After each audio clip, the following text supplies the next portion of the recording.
Thank you for your time. Thank you very much. All right, I also have joining me virtually is Dr. Abdullahi Awwal-Aliyu, is the President, Northern Consensus Movement of Nigeria. Thank you for your time, Doctor. Thank you for having me. All right, let me start with you, Kehinde. Lagos politics, interesting one. I mean, you are the chairman of a political party in Lagos. How would you describe it?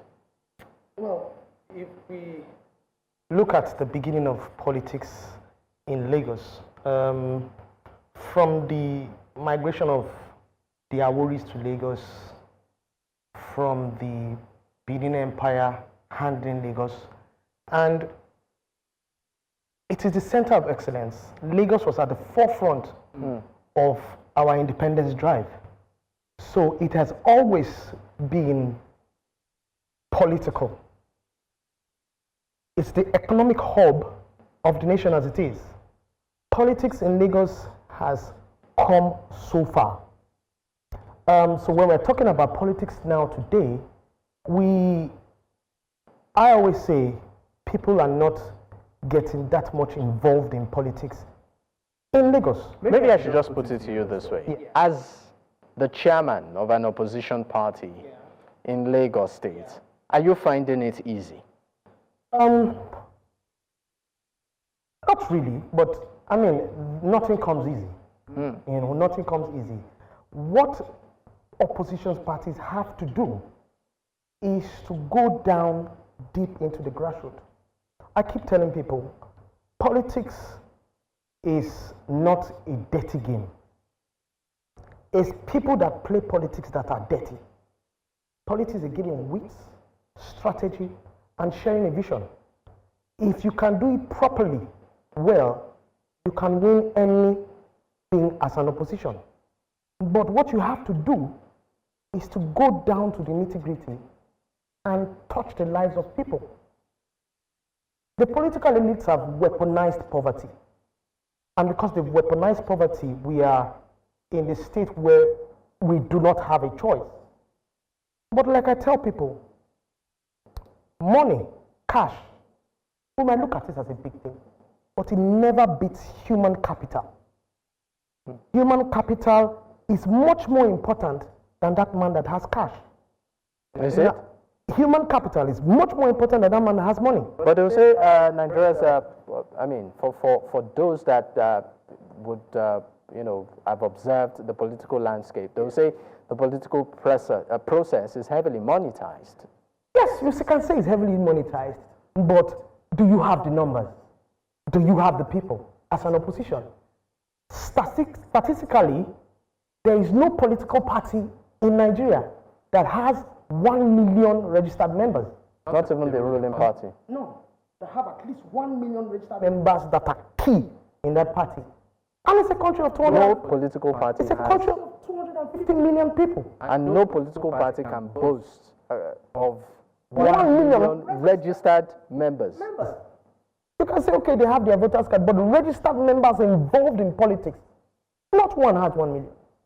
Now, when you gather yourselves as politicians, and you have many people involved, and you go into the grassroots, and you sensitize people, if that Mama Bolaji that sells corn contributes to our party 20 naira,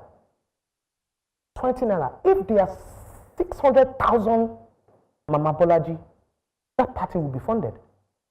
Now, the men with the deep pockets, they will find out that they already have a problem. I just want to stay with you on that, because some might want to differ and say, what about the obedience? Now, if you look at the obedience, it's not, it was, look, this generation we have is the most versatile generation ever seen. Information is at the tip of their fingers. You see, that obedient movement was a movement made by these people, but without structure. It pressed on emotions, and you didn't need to tell them to campaign for Obi. They just went en masse, used all the tools they had, and they made a say. But let me tell you something. I will shock you. That obedient movement is a fraction of the masses of this country. a fraction. You cannot tell me that that man sitting in the deep dungeon of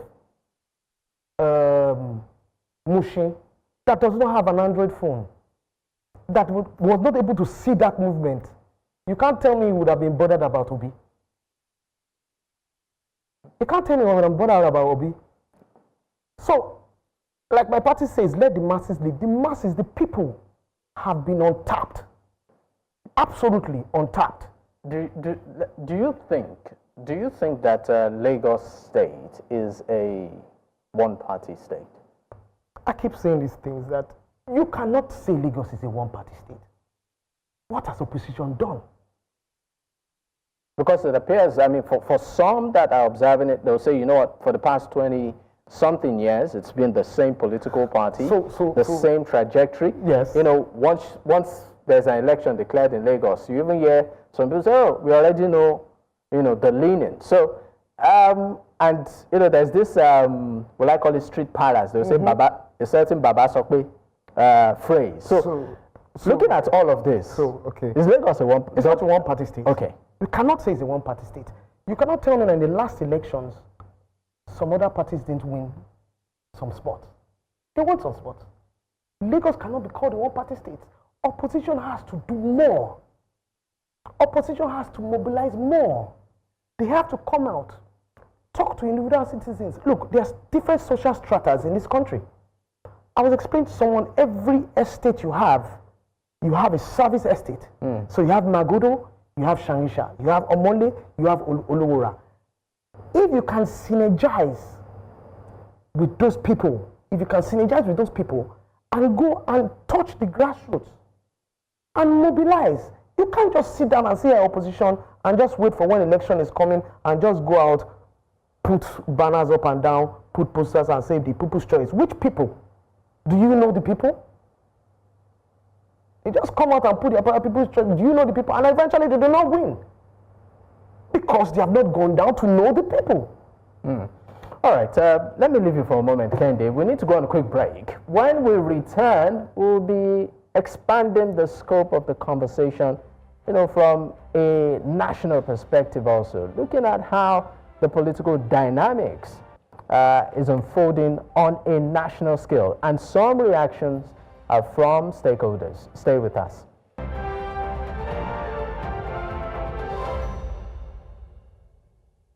Fellow citizens, at the center of this political banditry is the motor park brand of politics, nurtured by the old brigade politicians, and in recent times by President Bola Ahmed Tinubu. Mr. President, it is through your influence that the Nigerian National Assembly has become a haven for legislative rascality. Mr. President, it's under your watch that the National Assembly has become an extension of the executive, grossly violating the principles of separation of powers and rubber stamping the whims and caprices of your office, all while singing the international anthem of psychoviolence on your mandate, which shall stand. Mr. President, thanks to your political machinations, Nigeria is now bedeviled by a captured National Assembly, the most ineffective in its checks and balances role since the start of the Fourth Republic. In 2006, the Fourth National Assembly had the audacity to reject the tenure exemption bid of a sitting president.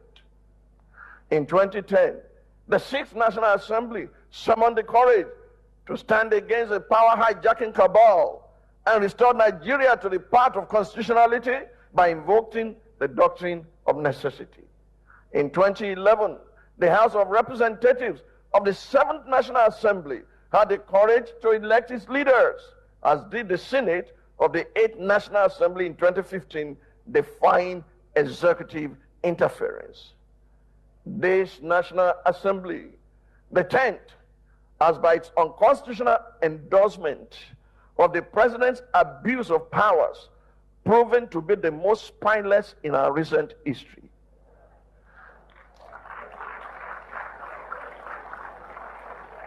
Through its actions and inactions, the National Assembly has in effect become the 48th member of the president's cabinet. Well, you just saw there a soundbite of Pastor Tunde Bakare, which of course has gone viral, criticizing the current administration and some of its actions. It took a swipe extensively, at some activities within the administration and the current, assembly. Well, let me bring in the reaction of Dr. Abdullahi Awwal-Aliyu, is the president of Northern Consensus Movement of Nigeria. Thank you for joining me, Doctor. I believe you heard what Pastor Tunde Bakare did say in that speech. What do you make of it? Well, once again, thank you for having me. Like you rightly know, there are in a democratic dispensation under a presidential system, we have the 3 tiers of government, judiciary, the 3 arms of government rather, judiciary, legislature, and of course the executive. And each is supposed to be independent of the other. Each is supposed to operate under the Nigerian Constitution 1999 as amended. Each has a certain legislative powers. Each has a check and balances that is supposed to assist in running the governance of the country. Now, looking back from reacting to what Pastor Tunde Bakare said, he cited examples of the various assemblies that come into being in the past, and of course the present National Assembly. And then if you look at critically, you will not but agree with some of the point he is making. But even though in a certain level, it is not the president that is giving this National Assembly the directives to do what they are doing. I think if you allow me, I would say that it is very possible, it is 80% possible that the president may not have been interfering with the activities of the National Assembly, but because of party politics and possibly party loyalty and whatever that some other factors that you can bring together are the reason for finding the present National Assembly doing what they are doing, and that comfortable, and a lot of Nigerians are not satisfied with what is happening. The truth has to be told. It is not just about Pastor Tunde Bakare. I think he's speaking the mind of so many Nigerians. He's speaking the opinion of so many Nigerians. But like I said, to be fair to the president himself, the president may not have been the one that is directing the National Assembly. In the words of Tunde Bakare, the National Assembly is becoming an extension. Okay, sorry, I might just need to come here. You said government.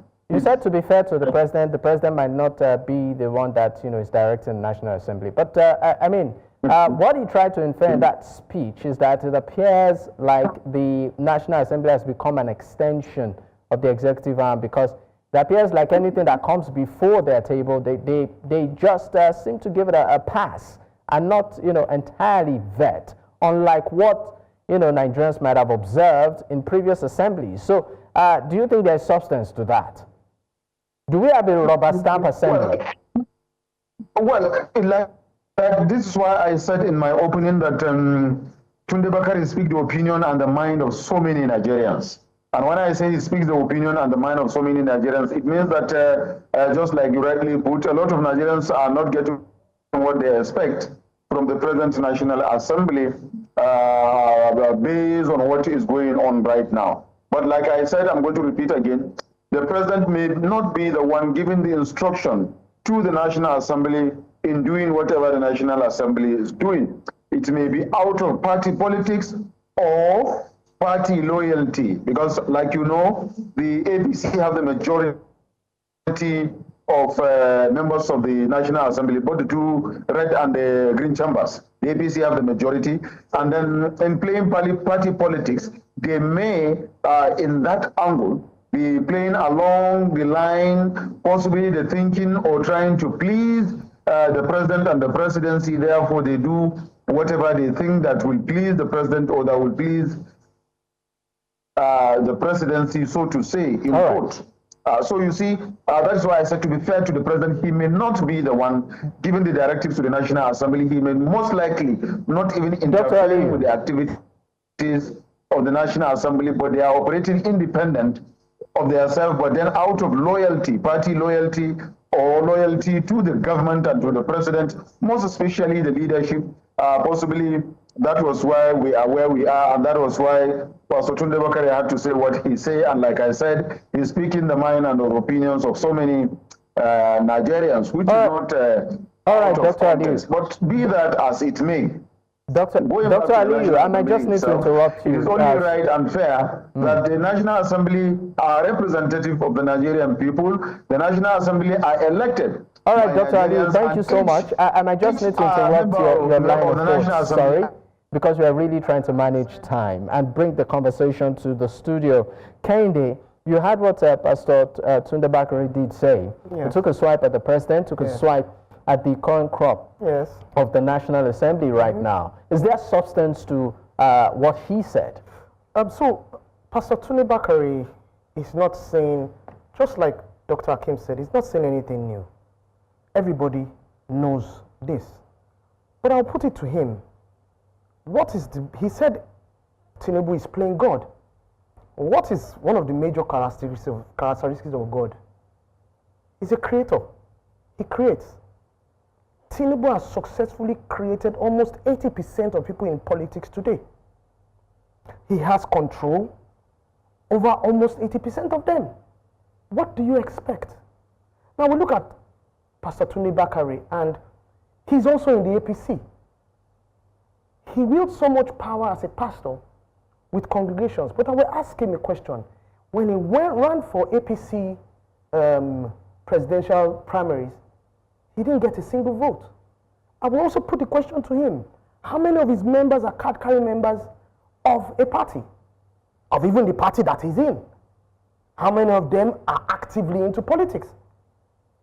And you wield that much power, and you cannot sensitize your people, but you still come out now and you're talking against the president. It is nothing new. What he's saying is not new. We all know this. But how are we involved? How are we involved? Has he shown that he can wield such power and involve people into politics? If he has at least 1,000 people backing him as delegates, he would have gotten one vote or 2 votes, but he got 0. So the point I'm trying to make is that we can keep talking and talking. We are just circling around the same old thing. So what's the missing link in what he said, or in all of this, according to you? The missing link is just simple. People are not getting involved. Look, there is a gap, there is a space. And these political elites already know there's a space. And that space has to be filled. You see the president's son going up and down doing is because he has realized that space. He has realized that space. This crop of politicians are about to go. It's a journey of a long stretch. But if you don't get involved now, by the time that space closes, probably Seyi Tinubu will be your president. Well, I mean, you talk about getting involved, and that it appears there seems to be political apathy. But won't you also want to say this is not unconnected to lack of trust, by the people in the system due to what they've experienced over the years, even during elections, right? So, is it entirely the people's fault? It's not entirely the people's fault, but they have not gotten enough orientation. They have not been sensitized. Look, if you look at the people involved in politics, there is a social strata that has stepped back and are not doing anything. You will see people of the lower strata that have been weaponized with poverty. Once you throw something to them, they go into action. But people like you and I will say, you can't be giving me money, it's my conscience. But we are not getting involved. Do you get? So it's not per se the entire fault of the entire masses, but we are not synergizing. Different social stratas. 70% of Nigerians, both elite and both the poor, are not happy with the government. They are not happy with the government. This is the time to start pushing and making that move to get involved. All right. Yeah. All right, thank you so much for your time on the program. It's been a privilege. Of course, thank you for coming. And of course, that's Kehinde Adegbulugbe, is the chairman of Action Alliance Party, Lagos State Chapter. Also, thank you so much, Dr. Akim Baba Ahmed, is the former, of course, thank you so much for your time. It's been a pleasure. That's Dr. Abdullahi Awwal-Aliyu, is the president, Northern Consensus Movement of Nigeria. Apologies for that. It's been a pleasure, sir. Thank you for your time.